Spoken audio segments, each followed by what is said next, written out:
Good morning, students. I am Neha here, lecturer chemistry from Meritorious School, Mohali. Let's start with the numericals based on Want Hoff factor. देखो बेटा first numerical 2 gram of benzoic acid dissolve in 25 gram of benzene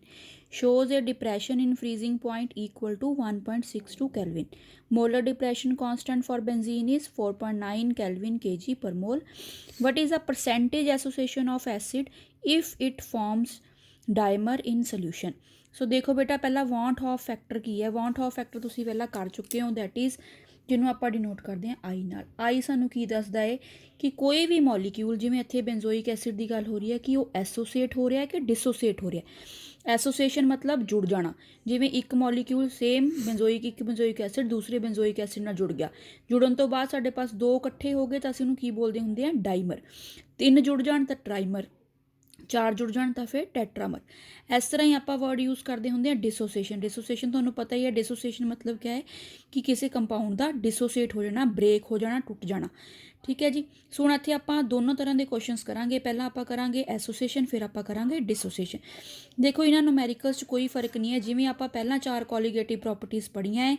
ਉਵੇਂ ਹੀ ਇਹਦੇ 'ਚ ਵੀ ਉਹੀ ਵਾਲੀਆਂ ਕੋਲੀਗੇਟਿਵ properties use ਹੋਣੀਆਂ ਸਿਰਫ ਔਰ ਸਿਰਫ ਆਪਾਂ ਇੱਥੇ ਇੱਕ ਫੈਕਟਰ ਐਡ ਕਰਨਾ ਹੈ ਜਿਵੇਂ ਕਿ ਤੁਸੀਂ ਮੈਨੂੰ ਪਹਿਲਾਂ ਵੀ ਪੁੱਛ ਰਹੇ ਸੀਗੇ ਕਿ ਇਹ ਆਈ ਦਾ ਮਤਲਬ ਆਈ ਇੱਥੇ ਕਿਵੇਂ ਆ ਗਿਆ delta T F is equal to I ਦੇਖੋ ਹੁਣ ਆਪਾਂ ਵੈਸੇ ਫਾਰਮੂਲਾ ਕੀ ਪੜ੍ਹਿਆ ਸੀ delta T F is equal to K F into M ਲੇਕਿਨ ਅਸੀਂ ਅੱਗੇ ਕੀ ਹੁਣ ਇੱਥੇ ਟਰਮ ਇੱਕ ਯੂਜ਼ ਕਰ ਰਹੇ ਹਾਂ I that is van't Hoff factor ਕਿਉਂ ਯੂਜ਼ ਕੀਤੀ ਹੈ ਕਿਉਂਕਿ ਕੋਈ ਕੰਪਾਊਂਡ ਇੱਦਾਂ ਦੇ ਹੁੰਦੇ ਆ ਜਿਹੜੇ ਕੰਪਾਊਂਡ ਜਦੋਂ ਆਪਾਂ ਉਹਦਾ ਸੋਲਿਊਸ਼ਨ ਬਣਾਉਂਦੇ ਆ ਜਾਂ ਤਾਂ ਉਹ ਐਸੋਸੀਏਟ ਕਰ ਜਾਂਦੇ ਆ ਜਾਂ ਉਹ ਡਿਸੋਸੀਏਟ ਕਰ ਜਾਂਦੇ ਆ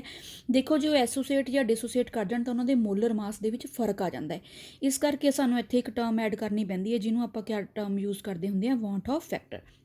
ਬਾਕੀ ਸੇਮ ਆਪਾਂ ਉਸ ਤਰ੍ਹਾਂ ਹੀ ਕਰਨਾ ਹੈ ਦੇਖੋ 2 ਗ੍ਰਾਮ ਬੈਂਜ਼ੋਇਕ ਐਸਿਡ ਮਤਲਬ ਕਿ ਸੋਲਿਊਟ ਹੋ ਗਿਆ benzoic acid that is WB 25 gram of benzene ਸਾਡੇ ਪਾਸ ਸੋਲਵੈਂਟ ਹੈ that is WA delta TF ਦੀ value that is depression in freezing point ਆਪਾਂ ਕਰ ਚੁੱਕੇ ਹਾਂ ਕੁਐਸਚਨ 1.62 ਕੈਲਵਿਨ KF ਦੀ ਵੈਲਿਊ ਸਾਨੂੰ ਦਿੱਤੀ ਹੋਈ ਹੈ ਸੋ ਸਾਨੂੰ ਹੁਣ ਪਤਾ ਲੱਗ ਗਿਆ ਹੈ ਕਿ delta TF is equal to I into KF into M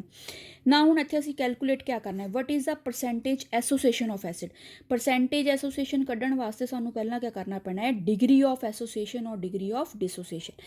degree of association और डिग्री ऑफ डिसोसिएशन मतलब कि किन्ने एक्सटेंट तक किन्ने हद तक कोई कंपाउंड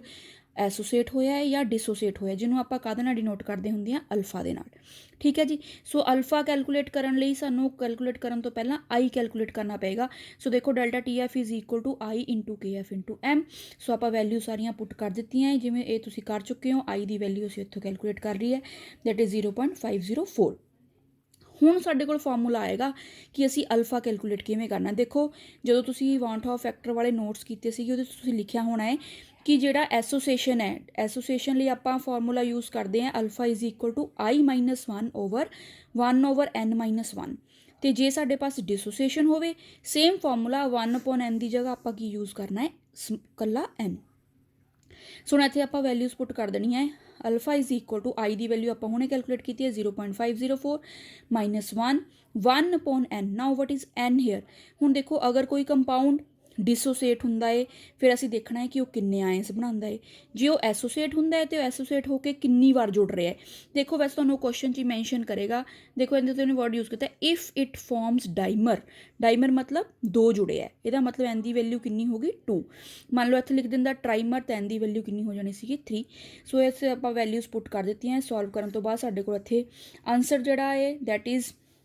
ਵੈਲਿਊ ਆਏਗੀ 0.992 ਸਮਥਿੰਗ ਬਟ ਸਾਨੂੰ ਉਹਨੇ ਪਰਸੈਂਟੇਜ ਪੁੱਛਿਆ ਹੈ ਪਰਸੈਂਟੇਜ ਤੁਹਾਨੂੰ ਪਤਾ ਹੈ ਫਿਰ ਆਪਾਂ ਉਹਨੂੰ ਐਂਡ 'ਚ ਕਿਹਦੇ ਨਾਲ ਮਲਟੀਪਲਾਈ ਕਰ ਦੇਣਾ ਹੈ 100 ਦੇ ਨਾਲ ਸਾਡੇ ਕੋਲ ਆਨਸਰ ਕੀ ਆ ਗਿਆ 99.2% ਠੀਕ ਹੈ ਜੀ ਸੋ ਹੁਣ ਇੱਥੇ ਤੁਹਾਨੂੰ ਉਹਨੇ ਡਿਪਰੈਸ਼ਨ ਇਨ ਫਰੀਜ਼ਿੰਗ ਪੁਆਇੰਟ 'ਤੇ ਪੁੱਛਿਆ ਤਾਂ ਆਪਾਂ ਫਰੀਜ਼ਿੰਗ ਵਾਲਾ ਲਗਾ ਲਿਆ ਮੰਨ ਲਓ ਤੁਹਾਨੂੰ ਕਹਿ ਦਿੰਦਾ ਕਿ ਬੋਇਲਿੰਗ ਪੁਆਇੰਟ ਤਾਂ ਅਸੀਂ ਇੱਥੇ ਕੀ ਲਾ ਲੈਣਾ ਸੀਗਾ delta TB is equal to I into KB into M ਠੀਕ ਹੈ ਮੰਨ ਲਓ ਔਸਮੋਟਿਕ ਪ੍ਰੈਸ਼ਰ ਬੇਸ ਆ ਜਾਂਦਾ ਫਿਰ ਅਸੀਂ ਲਿਖ ਦੇਣਾ ਸੀ ਪਾਈ ਇਜ਼ ਇਕੁਅਲ ਟੂ ICRT ਮਤਲਬ ਕੀ ਹੈ ਕਿ ਇਹਨਾਂ ਫਾਰਮੂਲਸ ਦੇ ਅੱਗੇ ਆਪਾਂ ਇੱਕ ਫੈਕਟਰ ਐਡ ਕਰ ਦੇਣਾ that is van't Hoff factor ਬਾਕੀ ਕੁਐਸਚਨ ਸਾਰਾ ਸੇਮ ਹੀ ਆਪਾਂ ਸੋਲਵ ਕਰਨਾ ਹੈ ਸੋ ਇਹ ਸੀਗਾ ਸਾਡੇ ਕੋਲ ਐਸੋਸੀਏਸ਼ਨ ਤੇ ਨੈਕਸਟ ਆਪਾਂ ਕਰਾਂਗੇ ਡਿਸੋਸੀਏਸ਼ਨ ਤੇ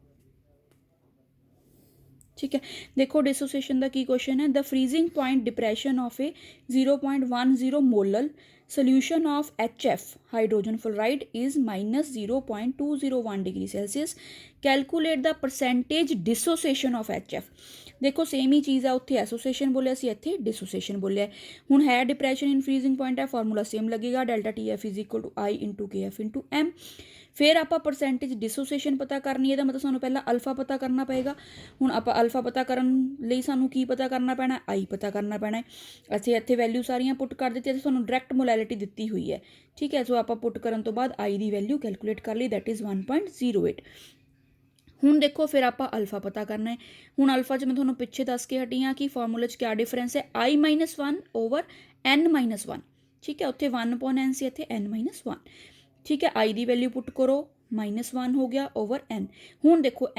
N की वैल्यू असी की पुट करनी है, जिवें मैं उत्थे दस्सिया एसोसिएशन, तुमने मैंशन करता सी डाइमर है कि ट्राइमर है या टैट्रामर है। इत्थे असी कंपाउंड देखना है, इत्थे देखो की कंपाउंड दिता होया HF। नाउ HF किद्दां डिसोसीएट हुंदा है, HF is dissociated as H positive and F negative. किन्ने आयंस दे रहे हैं साडे पास, 2 आयंस, ठीक है। तो इट मीनस N की वैल्यू कितनी हो गई है, 2 -1। सो आप इनू माइनस करके साडे पास 0.08 आया है। सो तुहानूं मैं दस्सिया कि परसेंटेज पता करनी है, then it will be multiplied by 100। So the answer comes to be 8%, ठीक है। हुण देखो तुसी कल ही क्वेश्चन एक आपां कैल्शियम क्लोराइड वाला क्वेश्चन कर रहे थे। देखो डिसोसिएशन किवें करते होंगे आपां, तुहानूं पता है वैसे तो। देखो ए चार्ज ये पहला हमेशा पॉजिटिव हो गया, प्लस दूसरा कौन आ गया, Cl नैगेटिव। फिर आप बैलेंस कर लेना इनू, कैल्शियम 1 ही है, क्लोराइड आयन इत्थे किन्ने हो जाने हैं, 2। सो 2 + 1 मेरे पास किन्ने आयंस टोटल हो गए, 3। सो इत्थे मैं N की वैल्यू की पुट करनी है, 3, ठीक है जी। So these are very simple numericals है, उही वाले फार्मूलेस यूज होने हैं, बट इत्थे सिर्फ एक फैक्टर तुसीं ऐड कर देना, that is I. Thank you.